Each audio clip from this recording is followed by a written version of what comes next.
বহক বহক বহক বহক বহক বহক বহক বহক আহিবৰ মন নাছিল এইকাৰণে আহিলোঁ কাৰণ মই বিনা পইচাৰ স্কুলবোৰ ঘূৰি ফুৰোঁ আৰু আপোনালোকে কি কাম কৰিছে মই সদায় পৰ্যবেক্ষণ কৰোঁ আপোনালোক শিক্ষক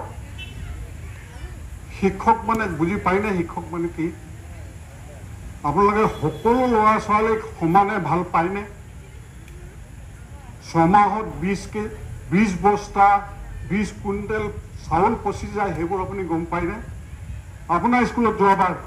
যোৱাবাৰ হয় এই যোৱাবাৰ মই নিজে চাই গৈছোঁ এইটো মই নিউজ নিলিখিলোঁ মই পৰিচালনা সমিতিৰ সভাপতি হিচাপে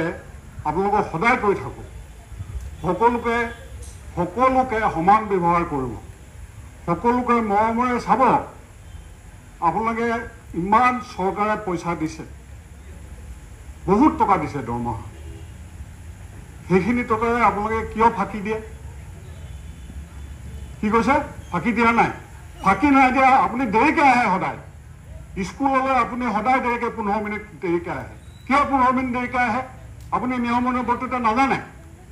আপুনি শিক্ষক হৈছে ঈশ্বৰৰ পিছতে শিক্ষকক আপোনালোকক মৰ্যাদা দিয়ে মই আপোনালোকক ব্যক্তিগতভাৱে মই হতৰো নহয় মই এইকাৰণে কথা কৈছোঁ যে ভাৰত চৰকাৰে এই যে ব্যৱস্থাটো কৰিছে দুপৰীয়াৰ ভোজন কি সেইটো কোনো এটা চিন্তা চৰ্চা কৰি নাই দিয়া বুলি ভাবিছে নেকি আমাৰ ভাৰতত বহুত ঠাইত আছে সৰু সৰু ছাত্ৰবিলাকে ভাত নোখোৱাকৈ বিদ্যালয়লৈ আহে আপোনালোকে জানেনে এই প্ৰধান শিক্ষক বহক আপুনি জানেনে আপুনি জানে ৰাজস্থানত 59 ডিগ্ৰী চেলচিয়াছত মাকসকলে প্ৰতিবাদ কৰিছিল স্কুল খোলা থাকিব লাগে কি কাৰণে জানে দুপৰীয়া ভোজনটো পাবৰ কাৰণে আমাৰ বহুত শিক্ষক শিক্ষয়িত্ৰীয়ে কয় কি কয় আপুনি জানে কি কয় এই দুপৰীয়া ভোজনটো এনেই দিলে অলগদ্ধ আপোনালোক এটা জাতি গঢ়া শিক্ষকে মই সকলো শিক্ষক বেয়া বুলি কোৱা নাই আপোনালোকৰ মাজৰো বহুত শিক্ষক আছে মই চিনি পাওঁ এখেতক জানো এখেতে মৰাণৰ পৰা আহে মৰাণৰ পৰা আহিও এদিনো পলম কৰা নাই আপোনাৰ ঘৰ সেই স্কুলৰ ওচৰতে আপুনি সদায় আধা ঘণ্টা দেৰিকৈ আহে কেলে দেৰিকৈ আহে আপুনি চাকৰি ৰিজাইন দিয়ক কি কৈছে ৰিজাইন নিদিলে ভালকৈ নিয়মৰ ল'ৰা ছোৱালী পঢ়ক সকলোকে সমানে চাওক অংক বুজি পাইছেনে নাই পোৱা বিজ্ঞান বুজি পাইছেনে নাই পোৱা ভালকৈ ল'ৰাটোৰ ওচৰলৈ মৰমেৰে শিকাওক সি বুজি কেলে নাপাব সি কেলে বুজি নাপাব হয় না দীপক বুজি কেলে নাপাব দীপক দত্ত আপুনিও এজন শিক্ষক এইফালেতো এই প্ৰদীপ গোহাঁইও